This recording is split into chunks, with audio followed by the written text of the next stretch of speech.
नमस्कार, स्वागत है आप सभी का। मैं हूं आपके साथ शाफनी पटनायक। बुलेटिन की शुरुआत करेंगे। चुनाव में बेहद ही कम समय बाकी है और ऐसे में सभी पार्टियां पुरजोर तैयारी में जुटी हुई है। जहां चुनावी रणनीति के तहत एक तरफ हरियाणा बीजेपी की छोटी टोली की बैठक आयोजित की गई थी। बता दें कि यह बैठक राज्यसभा सांसद और हरियाणा प्रभारी बिप्लब देव के दिल्ली स्थित निवास स्थान पर आयोजित की गई थी। बैठक में सीएम मनोहर लाल और संगठन मंत्री फणींद्र शर्मा उपस्थित रहे। इस मौके पर विभिन्न संगठनात्मक विषयों और आगामी कार्य योजनाओं पर विस्तृत चर्चा हुई है। वहीं दूसरी तरफ हरियाणा में कांग्रेस ने संगठन के गठन की प्रक्रिया भी तेज कर दी है। जिला अध्यक्ष और ब्लॉक समिति के लिए 22 ऑब्जर्वर नियुक्त किए गए। बता दें कि प्रदेश अध्यक्ष उदय भान ने इनकी लिस्ट जारी की है। कांग्रेस नेताओं के मुताबिक ये ऑब्जर्वर अपने जिलों में रिपोर्ट तैयार कर प्रदेश अध्यक्ष और उपाध्यक्ष को सौंपेंगे। ऑब्जर्वर की रिपोर्ट के आधार पर ही जिला अध्यक्ष और ब्लॉक समितियों का नाम तय किया जाएगा। एक तरफ बीजेपी सत्ता की हैट्रिक लगाने में जुटी है, तो वहीं दूसरी तरफ कांग्रेस सत्ता में वापसी के लिए पूरी कोशिश में जुटी है।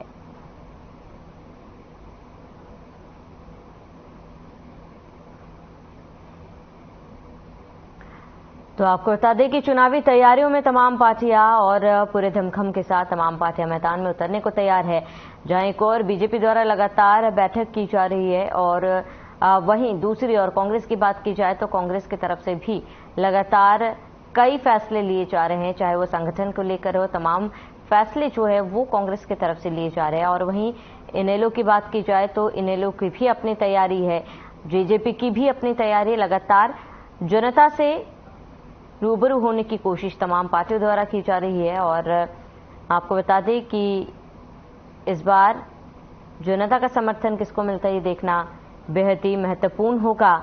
और ऐसे में आपको बताते कि पूरी तैयारी जो है वो तमाम पार्टियों की तरफ से साफ तौर पर देखी जा रही है, क्योंकि चुनाव में फिलहाल बेहद ही कम समय बाकी है और ऐसे में तमाम पार्टियां जो है अपनी पूरी कोशिश कर रहे हैं। चलिए चर्चा की शुरुआत करते हैं। तमाम मेहमान हमारे साथ जुड़ चुके हैं, उनका परिचय करा देती हूं। सत्यव्रत शास्त्री बीजेपी प्रवक्ता हमारे साथ जुड़ चुके हैं। टीपू पोड़िया जेजेपी प्रवक्ता हमारे साथ जुड़ चुके हैं। ओमकार सिंह इनेलो प्रवक्ता हमारे साथ जुड़ चुके हैं। बजरंग दास सर कांग्रेस प्रवक्ता हमारे साथ जुड़ चुके हैं। आप सभी मेहमानों का बहुत बहुत स्वागत है। बजरंग दास गर्ग जी, सबसे पहले आपका रुख करूंगी, क्योंकि चुनाव में बेहद कम समय बाकी है और फिलहाल कांग्रेस पूरे एक्शन मोड में दिख रही है। संगठन को लेकर जो कदम उठाए जा रहे हैं, क्या संगठन कांग्रेस का आने वाले समय में मजबूत हो पाएगा? क्योंकि संगठन को लेकर लगातार कांग्रेस पर सवाल जो है उठाए जाते हैं। मैडम जी, हमारा संगठन लगभग तैयार है। सिर्फ 2 लिस्ट आ रही है, जिला प्रधान की और ब्लॉक प्रधान की। इसके अलावा प्रदेश के हमारे डेलीगेट बन चुके हैं। महिला संगठन कंप्लीट हो चुका है, युवा संगठन कंप्लीट हो चुका है। प्रदेश के जितने भी हमारे स्टेट के जो बॉडी है, जितने सेल है, वो बन चुके हैं, जिला वाइज बन चुके हैं। जिले के हमारे प्रभारी बन चुके हैं, जिले का कन्वीनर हमारे बन चुके हैं। हमारी बस सिर्फ 2 लिस्ट आनी बाकी है, जिला प्रधान की और जिला ब्लॉक प्रधान की। और वो भी आपको जल्दी, अब मुझे उम्मीद है 10 सितंबर तक ये दोनों लिस्ट भी जारी हो जाएगी। और कल हमारी जो हमारे प्रभारी है, जो हमें जिला के कन्वीनर बनाए, उनकी मीटिंग प्रभारी ने दिल्ली में रखी। और 3 तारीख को पूरे जिला हेडक्वार्टर के ऊपर जो हमारे कन्वीनर ने किए हैं वो मीटिंग करेंगे और 4 तारीख को रिपोर्ट देंगे। और मुझे उम्मीद है जल्दी ही तो दोनों लिस्ट जारी हो जाएगी। जहां तक कांग्रेस पार्टी का सवाल है, कांग्रेस पार्टी पूरी तरह से और आज मैदान के अंदर तैयार है। 3 अभियान हमने चलाए हुए हैं। एक तो जन जन अभियान, हमारा घर घर जितने हमारे कांग्रेस पार्टी के नेता है, कार्यकर्ता है, घर घर जनता से संपर्क कर रहे हैं। दूसरा, विपक्ष आपके समक्ष कार्यक्रम हमारा जारी है। 9 लोकसभा क्षेत्र के अंदर हो चुका है। हिसार के अंदर था 20 तारीख। अगला कार्यक्रम, लास्ट कार्यक्रम रोहतक बाकी है, वो होना है। उसके बाद ये कंप्लीट हो जाएगा। अब हम 90 के 90 विधानसभा क्षेत्र के अंदर दस्तक देने जा रहे हैं। 90 के 90 विधानसभा क्षेत्र के अंदर हम वहां रैलियां करेंगे। चौधरी भूपेंद्र सिंह हुड्डा जी के नेतृत्व के अंदर, उदय भान जी के नेतृत्व के अंदर वहां रैलियां करेंगे। जहां तक कि 2005 से लेकर 14 तक जो हमारी सरकार थी, हमने जनता हित के अंदर जो फैसले लिए, 3,82,000 गरीब परिवारों को हमने मुफ्त 100 गज के प्लाट दिए, 20 रुपए किलो दाल देने का काम किया, 2 रुपए किलो गेहूं, 3 रुपए किलो चावल देने का काम किया, यहाँ तक गरीब व्यक्ति के घर तक हमने पाइपलाइन बिछाने का काम किया, टूटी फ्री पीने की टंकी जो है घरों में लगा के दी, वो सारी योजना भारतीय जनता पार्टी 2014 में आती, सारी योजना बंद कर दी। हम जनता को यही बताने जा रहे हैं भाई, हम जल्दी से जल्दी तो सरकार बनते ही सबसे पहले आम जनता के इसके अंदर काम करेंगे। ठीक है, बजरंग दास गर्ग जी, लौटूंगे आपके पास। सत्यव्रत शास्त्री जी, आपका रुख करूंगी, क्योंकि लगातार कांग्रेस पर ये सवाल खड़े हो रहे थे कि कांग्रेस का संगठन ही नहीं है, लेकिन उदयभान जी के आने के बाद से कई फैसले जो है वो लिए जा रहे हैं कांग्रेस की तरफ से, क्योंकि पिछले कई बारों की बात की जाए, कुमारी शैलजा भी जब थी, उनके नेतृत्व में भी संगठन नहीं बन पाया था, और ऐसे में अब संगठन बनाया भी जा रहा है और संगठन को मजबूत करने की पुरजोर कोशिश भी की जा रही है। क्या लगता है इस बार कांग्रेस जो है बीजेपी को कोई भी मौका नहीं देगी वार करने के लिए? तो इनका अपना होता है इसी पार्टी, और संगठन सब कुछ कर ले ऐसा नहीं है। जनता का बड़ी जिम्मेवारी होती है, उसकी बड़ी भूमिका होती है। जनता के गले से कांग्रेस नीचे नहीं उतरती, क्योंकि कांग्रेस को नाम लेते ही वो 2013 से लेके पीछे तक का इतिहास लोगों के सामने। कुछ पीढ़ियां हैं, कुछ लोग हैं जिनको कांग्रेस, क्योंकि 10 साल हो गए ना, तो आज जो 25 साल का है बच्चा, उसको लगता होगा थोड़ा बहुत, लेकिन जब वो उसकी स्टडी करता है कि कांग्रेस के समय क्या था और आज क्या था। मैं आपको एक उदाहरण बताता हूं। गुजरात के इस चुनाव से पिछले चुनाव में बड़े भारी चर्चा थी, क्योंकि 20 साल 25 साल बीजेपी को वहां हो गया था, तो एक पीढ़ी, एक जनरेशन थी जिसने कांग्रेस की राजी नहीं देखा था। वहां काम किया कि जो पुराने बुजुर्ग थे, उन बुजुर्गों को नौजवानों के साथ बैठाया और कहा भाई कांग्रेस के समय क्या क्या हुआ था, जरा इन लोगों को बताओ। जब वो आमने सामने आया कि हमारे समय ऐसा था, तो कल्पना नहीं थी उनको कि कभी ऐसा गुजरात में हो सकता था। और उसका कारण हुआ, जब ये सारा प्रयोग चला तो कांग्रेस के वहां जगह जो सोच रहे थे कि बहुत मजबूत किसी आएगी, जगह नहीं मिली।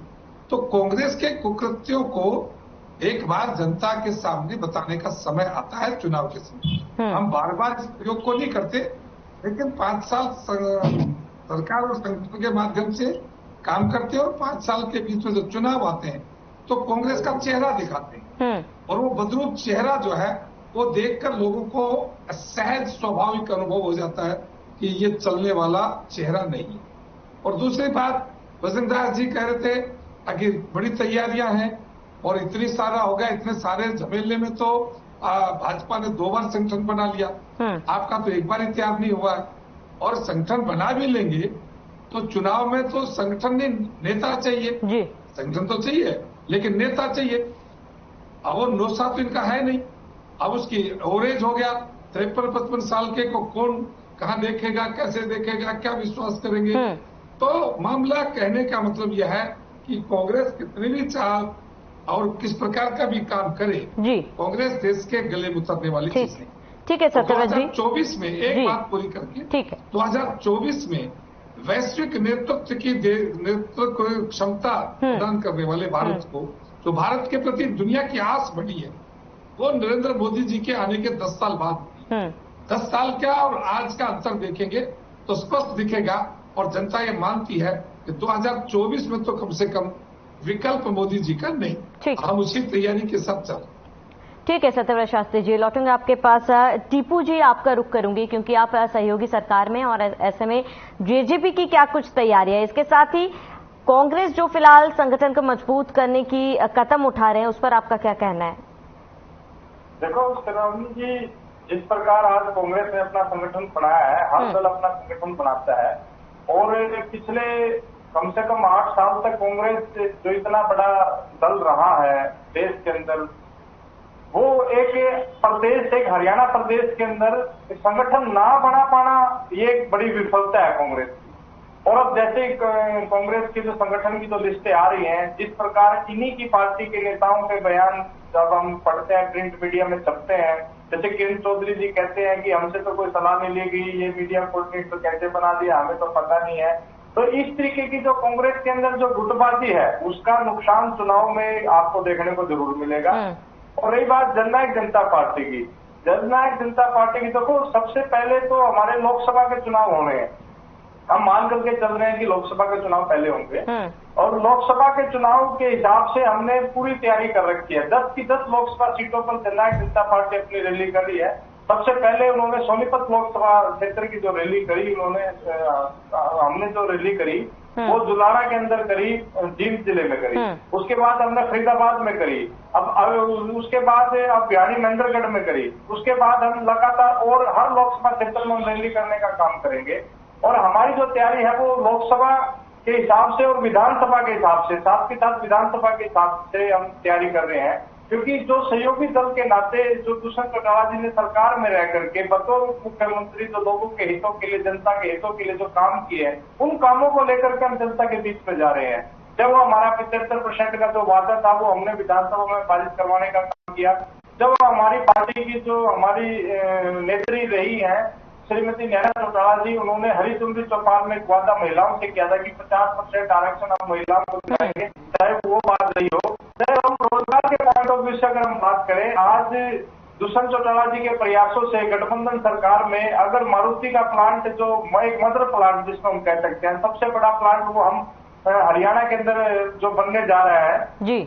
और उसके बाद अगर हम बात करें एक जैपनीज बैटरी, लिथियम बैटरी का जो सोना IMT में जो प्लांट लग रहा है, और उसके साथ साथ ग्लोबल सिटी जो 1000 करोड़ रुपए इन्वेस्ट सरकार द्वारा किए जा रहे हैं गुड़गांव के अंदर।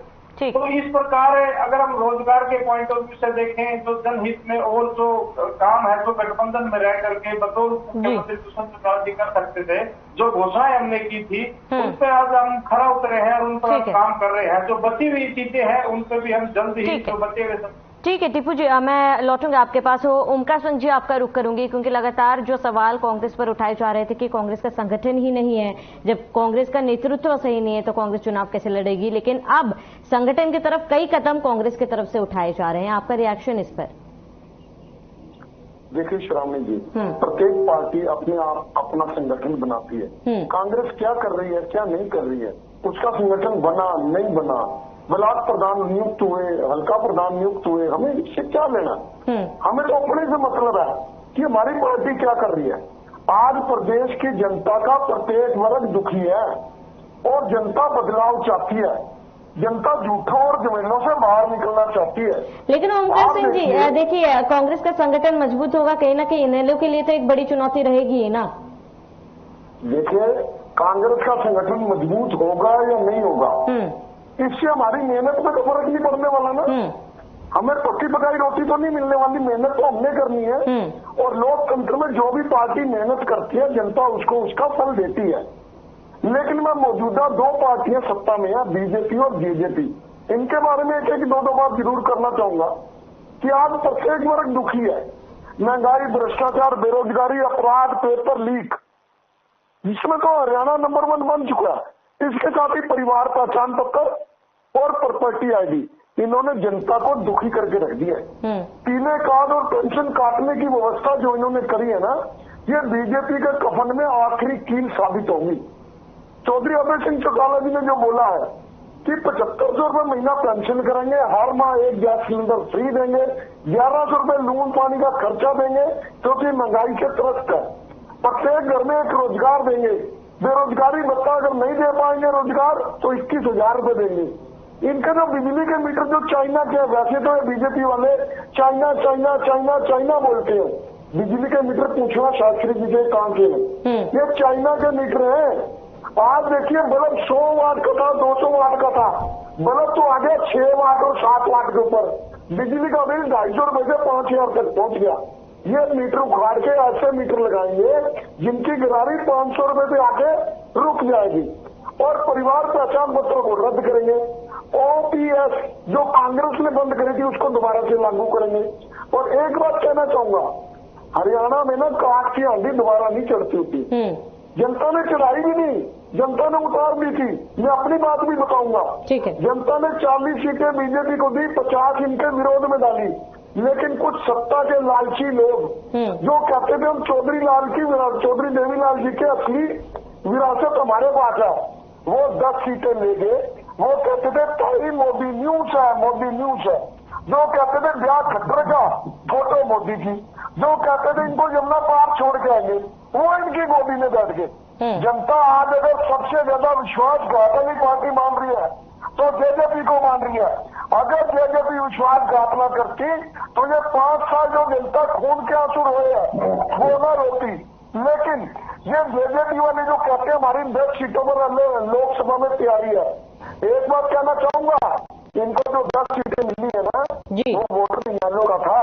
उस वक्त जनता को इन्होंने भ्रमित कर दिया कि चौधरी देवीलाल के नीचों पर चलने वाले लोग हैं। लेकिन जब किसान आंदोलन आया तो जनता ने देख लिया कि चौधरी देवीलाल के नाखून के बराबर भी नहीं है ये। और ये बीजेपी वाले जो दोबारा सत्ता पा गए, ये जेजेपी की बदौलत पा गए। आज चुनाव हो गए, जेजेपी एक भी सीट ले जाए तो देख लेना इनकी एक भी सीट नहीं आने वाली। ये लोकसभा की 10 सीटों की बात करते हैं, इनकी विधानसभा की सीट नहीं आने वाली। और बीजेपी सिंगल डिजिट, इनकी 2009 में 2 सीटें थी, 2। ठीक है उनका सिंह जी, मैं लौटूंगा आपके पास। बजरंग दास गर्ग जी आपका रुख करूंगी। बजरंग दास गर्ग जी, क्योंकि देखिए संगठन की तो बात उठ ही रही थी, लेकिन कई बार ये आरोप भी लगे हैं या फिर ये सवाल भी पूछे गए हैं कांग्रेस से कि संगठन मजबूत नहीं है। कहीं ना कहीं जो आंतरिक कला है कांग्रेस में, जो गुटबाजी हो रही, यही एक मुख्य कारण है। आप मानते हैं इस बात को? देखिए मैडम जी, आज मुख्य मुद्दा एक है। पूरे देश और प्रदेश में महंगाई, बेरोजगारी, खराब कानून व्यवस्था, भ्रष्टाचार, जो पोर्टल खेल रहे हैं वो मुद्दा है। विधानसभा के अंदर दादा गौतम ने साफ कहा, ये जो आप पोर्टल कर रहे हो ना, अगला मुख्यमंत्री चौधरी भूपेंद्र सिंह बनेगा। आप आज नोट कर लो, ये जेजेपी के विधायक, बहुत सीनियर विधायक गुलाम कुमार गौतम ने कहा, तो सबके सामने कहा विधानसभा के अंदर। और गौतम ने एक बात और कही थी, ये सरकार जो है वो एक मलाई खाने की सरकार है। जो हिस्सेदारी की है, मलाई खाने की हिस्सेदारी है। तो सारे महकमे एक ही आदमी जीत रहा है। ये राम कुमार गौतम ने कही, मैंने नहीं कही। दूसरी बात, मेरे साथी जेजेपी ने कहा हमने अपनी वादा पूरा किया, 75% युवाओं को नौकरी देने का वायदा पूरा किया। मैं कहना चाहता हूँ 4 साल हो गए जो शानदार सरकार को 75 आदमी को नौकरी नहीं होता था। नौकरी छीनने का काम, लाखों लोगों को रोजगार करने का काम इन्होंने किया है। कांग्रेस की सरकार बनेगी। हरियाणा में दावे हम कहता हूँ, लोग इंतजार कर रहे हैं। आज चुनाव करा लो 2024 का, भारी बहुमत से कांग्रेस की सरकार बनने वाली है। ठीक है बजरंग दास गर्ग जी, लौटूंगे आपके पास। सत्यव्रत शास्त्री जी, भारी बहुमत के साथ कांग्रेस जो है हरियाणा में वापसी करेगी, ये बजरंग दास गर्ग जी का कहना है कि आपका रिएक्शन और तमाम आरोप जो है वो लगाए गए हैं विपक्षियों द्वारा। श्रावणी जी, सबसे बड़ी बात तो है कि कांग्रेस कह रहे हैं कि हुड्डा साहब सीएम बनेंगे। कहां से बनेंगे साहब? दक्षिण हरियाणा में एक वोट कांग्रेस को भी मिलने वाला है। क्योंकि कांग्रेस के समय इस इलाके में जो इनके द्वारा भेदभाव किया गया था वो जनता। बजरंग दास गर्ग जी एक बार सुन लेते हैं, सत्यव्रत शास्त्री जी को एक बार सुन लेते हैं। जी सत्यव्रत शास्त्री जी, बात पूरी करें। जीती बेल्ट पर कुछ मिलने वाला नहीं। और 10 साल में जो मध्य ईद का हिस्सा जो हरियाणा का था, वो विपक्ष में रहने के कारण से वैसे उसको महसूस हो रहा कि यार अपन करना पड़ेगा, आने जाना तो कुछ है, क्योंकि ये 2 कटे नहीं। तो कहने का मतलब कि कांग्रेस का केवल एक चेहरा जो भूपेंद्र सिंह हुड्डा जो कहते हैं, तो इसके पीछे 3 आदमी तो कांग्रेस ने लगा दिए। ललजा जी लगा दी, सुरजेवाला लगा दिया, चौधरी लगा दी। जहां हुड्डा साहब ने लेकर के जाते हैं ये 3 पहले ये भी 3 जगह थे, अब ये 3 एक जगह हो गया, एक जगह हो गया। तो संगठन बनेगा तो उसके पहले तो ये चीजें तय कर लो कि किसको मुख्यमंत्री बनाना है। केवल जरा घोषणा करके देख लो। ठीक है, आप तो कर देंगे क्योंकि ये तो होगा तो आपके प्रवक्ता है, लेकिन जब इन लोगों का कोई करण चौधरी का कोई प्रवक्ता आता है या सुरजेवाला का प्रवक्ता आता है, वो तो सीधे उनको मुख्यमंत्री बनाते हैं। और यहाँ सब भर की बाजी जो कांग्रेस में लगती है वो सबको पता है, इसलिए कांग्रेस का कहीं कोई। ठीक है सत्यव्रत शास्त्री जी, मैं आऊंगी आपके पास। टीपू जी आपका रुख करूंगी क्योंकि ओमकार सिंह जी को सुना आपने, उन्होंने कहा है कि जेजेपी ने जनता को भ्रमित किया है, धोखा दिया है। देखो श्रावणी जी, जिस प्रकार मैं आईएनएलडी प्रवक्ता को सुन रहा था, इन्होंने कहा कि जेजेपी ने जनता को धोखा दिया है, वो बीजेपी की गोद में जाकर के बैठ गई। इस तरीके के तमाम आरोप इनेलो अपनी बौखलाहट में लगाती आ रही है। या मैं इनसे पूछना चाहूंगा, क्या चौधरी देवीलाल ने जनसंघ के साथ मिलकर के सरकार नहीं बनाई? क्या चौधरी ओम प्रकाश चौटाला जी ने भारतीय जनता पार्टी के साथ मिलकर के सरकार नहीं बनाई? क्या ऐसा पहली बार हुआ है कि दुष्यंत चौटाला जी ने जो गठबंधन भारतीय जनता पार्टी के साथ किया, भारतीय जनता पार्टी के साथ गठबंधन चौधरी देवीलाल परिवार का लगातार चलता रहा है। दूसरी बात, ये हमारी लोकतंत्र की व्यवस्था है कि हम प्री पोल अलायंस और पोस्ट पोल अलायंस हम कर सकते हैं।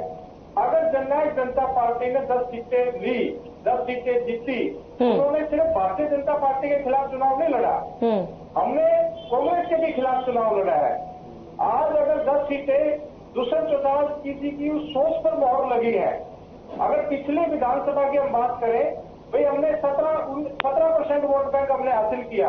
ठीक। और अगर मैं कांग्रेस की बात करूं, पिछले विधानसभा में कांग्रेस के पास 28% वोट बैंक था, तो टोटल जो 11% का जो डिफरेंस आ रहा है वो। ठीक है टीपू जी, समय की कमी, आखिरी सवाल मेरा ओमकार सिंह जी से। ओमकार सिंह जी, अगर इनेलो की बात की जाए तो फिलहाल इनेलो कितनी तैयार है चुनाव को लेकर? देखिए, हमारी परिवर्तन पद यात्रा चल रही है, हमारी पूरी तैयारी है। हर एक हल्के में तकरीबन 76 हल्के हमारे पूरे हो चुके हैं। लेकिन मैं टीपू पोड़िया जी के एक बात का जवाब दूंगा। इन्होंने कहा कि हमारा गठबंधन बीजेपी से होता रहा है। हाँ, होता रहा है। उसको बीजेपी जो है ना, वाजपेयी अडवाणी की सोच की पार्टी थी। आज लोकतांत्रिक व्यवस्था की पार्टी नहीं है बीजेपी, आज तानाशाही प्रवृत्ति की पार्टी है। और टीपू पोड़िया जी, एक बात तो बता दो, आपने बीजेपी को पानी पी के कोस के बीजेपी के विरोध में वोट लिए। हमने जब बीजेपी से गठबंधन किया, बीजेपी के विरोध में वोट नहीं लिया। आपने जनता से धोखा किया है, जिसका फल आपको जनता 2024 में देगी। सिंगल सीट भी अगर आ गई आपकी तो बताना। सुनो, अपनी बात में बोलना, अपनी बात में। सिंगल सीट आप जो वोट लेके गए हो, वो इनेलो का वोट बैंक था, जो आप भ्रमित करके। ठीक है, समय की कमी है हमारे पास। आप सभी मेहमानों को यहीं पर रखना चाहूंगी। सत्यव्रत शास्त्री जी जुड़ने के लिए बहुत बहुत शुक्रिया, टीपू जी जुड़ने के लिए बहुत बहुत शुक्रिया, ओमकार सिंह जी आपका भी जुड़ने के लिए बहुत बहुत शुक्रिया, बजरंग दास गर्ग जी आपका भी जुड़ने के लिए बहुत बहुत शुक्रिया। तो चुनाव में कम समय बाकी है और कांग्रेस ने पूरी तरीके से कमर कस ली, वहीं बीजेपी भी पीछे नहीं है। बीजेपी का भी बैठकों का दौर लगातार जारी है, लेकिन अंतिम फैसला जनता का होगा। फिलहाल इसके साथ इस बुलेटिन में हमेशा देते हैं देश प्रदेश के तमाम बड़ी खबरों के लिए बनी रहे हमारे साथ।